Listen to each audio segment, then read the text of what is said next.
Good afternoon, guys, and welcome to the podcast. Wherever you are in the world, I've got a fantastic guest for you today, Tara O'Neill from North Jersey Hypnotherapy, and she helps clients with their healing wounds, optimal productivity, and to live their best lives. For a lot of the audience that are high achievers that want to learn more about what is hypnotherapy, how it can help them, how it can help heal them, Tara's the one, and I'm really happy to have her on. Tara, welcome. Thank you so much. I'm really excited to be here. Thank you. Yeah.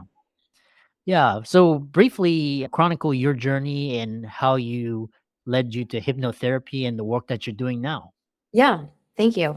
So I used to be a high school teacher, and then a series of life events got me on a soul searching journey. And I ended up getting into yoga and doing personal growth work, really digging deep as to what I wanted in life and, what it was all about and how I could help myself and then ultimately other people. So I landed in Southern California and I was doing hypnotherapy. And so, a long story short, I had traveled to these beautiful places like India, Bali, and Thailand. I wanted to teach meditation. And so when I came back, people were interested in meditation, but I found hypnotherapy to be a lot more effective and a lot more efficient for the people in the modern world that don't have necessarily a lot of time. So you could learn to get into these meditative states in a short amount of time using hypnosis. And when I say hypnotherapy, I mean using hypnosis in a therapeutic way to improve our well-being and our quality of life. And so what I was realizing was that we could change the way that we thought in our conscious mind. So I ended up starting a hypnotherapy practice, and I realized that there were a lot of commonalities, especially with people that were very bright, very left-brained. They wanted to achieve, but there were things that were holding them back. And so what I realized is it was the subconscious mind. It was childhood conditioning, socialization. And so I realized once I was able to help them unblock some of those limiting beliefs or those old patterns, they were able to see massive changes in their life. And I work with a lot of, especially female entrepreneurs who were socialized a little bit differently into deservingness or worth or business or finance. Once we unblocked those, a lot of things changed. So I know I'm jumping all over the place, but I get really excited when I'm talking about it because I know I have a feeling that your audience can relate to that a lot, especially maybe some of the female entrepreneurs, because we can hit these like ceilings, these glass ceilings or these subconscious walls or blocks, but they're actually can be relatively easy to break through if you have the tools.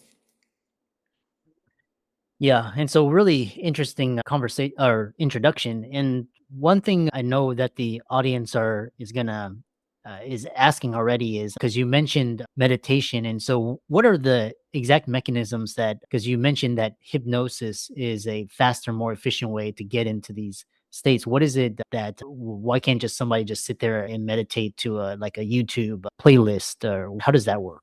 Yeah, no, that's an excellent question. So, if you think of yoga and meditation, they don't necessarily address the psyche specifically, the conditioned mind. So, they'll help with the nervous system, they'll help get you out of fight or flight, which I do want to go back to as well, because if we're in fight or flight, it's also going to impact our finances. But with meditation, I absolutely encourage people to definitely meditate, make it a part of their routine. Similarly with yoga, tai chi, things like that. Though with hypnosis, what we're doing is we're working with belief systems and behaviors and emotions specific to that person. So if that person had an upbringing where they were told people that have money are evil, then listening to they could listen to meditate, or they can meditate all day long, but they might not change that belief, right? So in hypnosis, we would change the belief to it's an infinite universe. Everyone has the ability to and deserves to have financial abundance. So we would work with what the blockage was or what the old conditioned or societal pattern within that was preventing them from changing. So does that answer the question? Yeah, in its specific language patterns, because talk about how NLP helps you with helping clients either with limiting beliefs or helps you in your hypnosis practice. Yeah, definitely. If you think of words are going to have a different meaning to everybody, maybe a different frequency, you could say, or vibration, like what the cool kids say nowadays. But some, even just the word money, and your listeners can do this activity now. Just have them close their eyes, and when I say the word money, what arises, what comes up, and see if do they tense up, do they get excited, and so what's the somatic feel or the thought that's popping up. And when we change the way that we think about certain things or certain words, then that's reprogramming right there as well. So there is a lot there with NLP too when we talk about visualizations and different experiences that shape our particular reality. But yeah, that's an excellent one, because I always encourage people to see what's the emotion or the belief that could be behind a different word. And it could be the stock market. People could cringe when they hear savings account, whatever it is, that if there is tension there, they can do all the things in the world externally to try and make more money or fix their debt or whatever it might be. But if there's a blockage there, it's going to be really challenging. Yeah, and you help them to which is really interesting. A follow-up question I have for you is hypnosis in the mainstream has traditionally been, I would say, bastardized. It's been used as it's claimed as manipulative or so how do you when clients come to you for hypnotherapy, what are their fears? How do you help them address these underlying beliefs that hypnosis is manipulative or evil or whatnot? And how do you help calm your clients? Yeah. Yeah, it's a great question. And so I would say the simple quote of know thyself. So what I'm really teaching people is to know themselves and to trust themselves and to understand their minds. And so when we understand how our minds work, we'll have more trust in the external world as well. So hypnosis does have that because it was used in stage hypnosis on different in different media respects as being entertaining. And I like to say experience it for themselves. When they come to me, they're in a safe place. I explain the process completely. That they don't have to, they're not going to divulge any of their secrets. They're not going to bark like a dog, anything like that. And there's a saying, like, all hypnosis is self-hypnosis, right? And so and sometimes that I'll give somebody a recording to listen to in their home if they're really hesitant. But really the only thing, and usually by the time someone gets to my office, they're pretty self-aware. They know, or online, I also work online, they know themselves enough that they're ready to explore and expand. And I think that the irony is that we're all a little hypnotized, right? In our mainstream society, and 90% of us, like, our mind is run by our subconscious. Every time we're reading a book or watching TV or listening to the news, like, we're in a trance state. And so actually being hypnotized or doing hypnosis, learning about the subconscious mind, doing NLP is dehypnotizing us from this mainstream aggressive needy stealing our attention society. So I think it's actually quite empowering. We have a question from the audience, and one question is they're asking is how does one know when they're hypnotized, and how does one know when you're accessing the subconscious? What does that process feel like or look like? Yeah, that's a great question. So if you think about it in terms of brainwave states, we are mostly in beta, right? So like right now, you and I were engaging, we're in a beta state. When we're starting to relax, say we put our feet up on the sofa or we're just lounging, we start to go into an alpha. Maybe you take some deep breaths, you're in a light meditation. So that's like starting to go into the subconscious. And then there's theta is like that la land. It's like when you're in hypnosis, you go in and out of that. It's a bit deeper. It's a very healing state. So Mhm. hypnosis, in terms of in a scientific way, it would be alpha and theta, and so you go back and forth.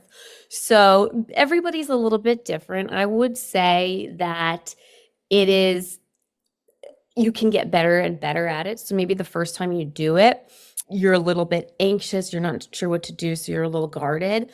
But then I give people the recordings to listen to. So then they'll listen to it the next night and be like, oh my gosh, I was somewhere else. I was gone. And so sometimes we want them in a light state of trance because we want to do some active visualizations. I want it to be conversational. And then sometimes a deeper is better because someone's healing physically and that's what they need. So it really depends, but it's very exploratory. They can figure that out themselves and it's like a snowflake. It'll be different each time. And the wisdom of the body knows what the person needs at the time. So I believe that the mind is so powerful, the mind and the body, and it knows what to do in order to heal. We're just giving it the proper conditions. And so when you work with a practitioner, they can hold space for you so that you can go into those deeper states, so you can heal or rewire or reset. And there's just an instinctual, innate ability for humans that we all can access. And when a client comes out of a hypnotic session, does he or she know what went transpired through that session, or do they have any memory or recollection or feeling, or talk about post therapy session? Yeah, yeah. So everyone is going to be a little bit different depending on what we're working on. But usually is this in and out state. So a lot of people that have never experienced it, they say, "Oh, I fell asleep," but it's not really sleep. It's that in between state. So they might have had flashbacks. They might have had dreams. They might have felt like they were floating.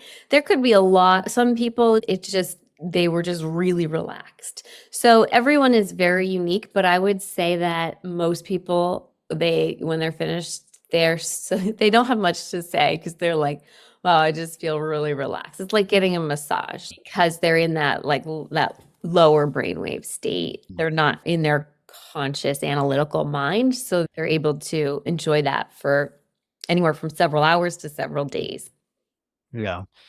Of and another question is, because we had a guest on the podcast talk about microdosing, and I know a lot of people, I don't do it, but some people microdose with psilocybin to get into these deeper states, and I think Tim Ferriss, he was talking about when you combine it with hypnotherapy, it can actually heal a lot of. So what are your thoughts on microdosing with hypnotherapy or even NLP or yoga therapy, all of these modalities? Yeah, no, I think it's wonderful. I think for me personally, if I like to see what the mind can do on its own naturally. So, Mm. say I'm working with somebody for a couple months and they're like, I'm interested in doing X, Y, and Z, maybe psilocybin, then we would address it at that point. But I'm always curious to see what the mind can do on its own first before we add anything. Because there is a period of cleansing that can happen automatically. It's like a deep clean on the oven, right? So if you think each night when we go to sleep, if we have perfect sleep, it's like we take out the trash, right? We take out the millions of bits of information that we don't need. But if we have disruptive sleep, right? Or which probably many of us do, if we toss and we turn, or we have substances or legal or illegal in our system, it's not great sleep.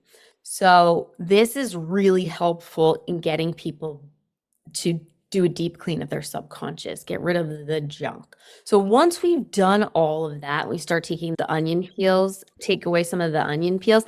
That's when I would tell somebody, or if they were interested, that's when I would say, okay, yeah, you're ready to maybe go explore something. Not that I promote it per se, but that would be my recommendation would be once you've done the basics, that's might be a good time. Yeah. And for the audience listening, they may consider hypnotherapy as a modality. They've never done it. What educate them on what are the dangers, if any, of hypnotherapy? Yeah, so dangers, I wouldn't necessarily use that word in that, of course, but, Yeah.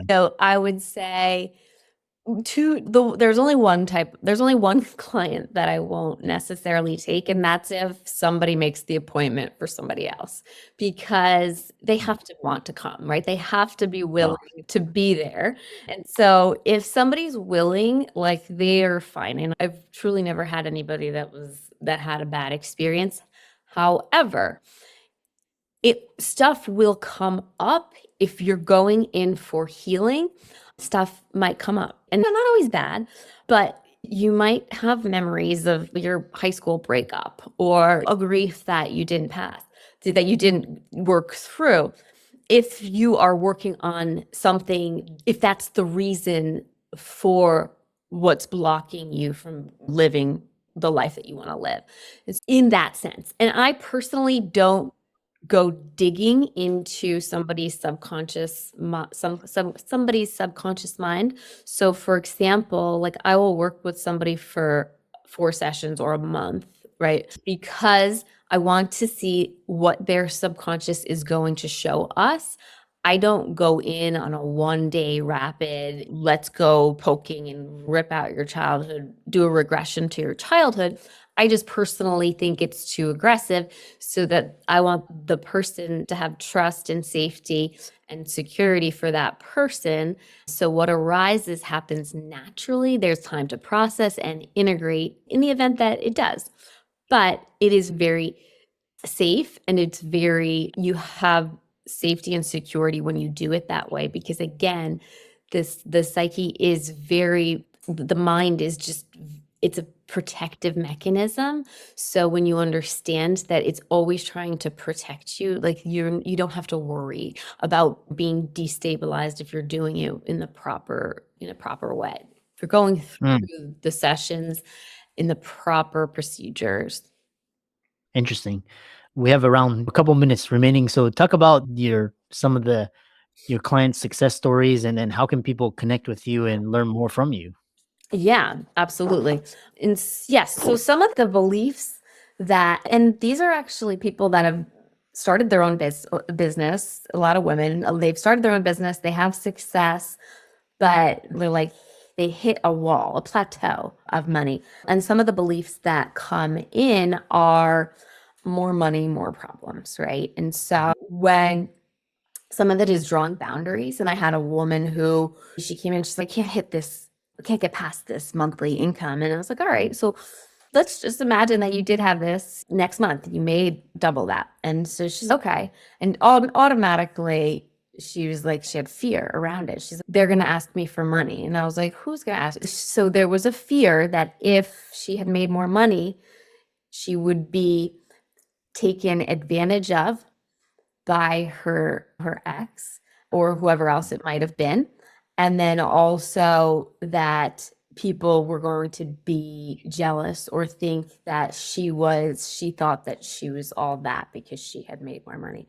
And once we got through that, and we built up her self-concept and her self-esteem, and we knew that it was just a story in her mind, we were able to reprogram it. We did a little inner child work, and she made a couple months later, like, she was just killing it, and she was so the confidence, the finances, your self-worth and your finances definitely, in my experience, go hand in hand. And so there's a lot of things, a lot of worth, right? So when women's confidence and worth go up, they are able to really excel. And it also, like, the masculine, I work with a lot of the feminine and the masculine energies. We all have both. It's like the yin and the yang.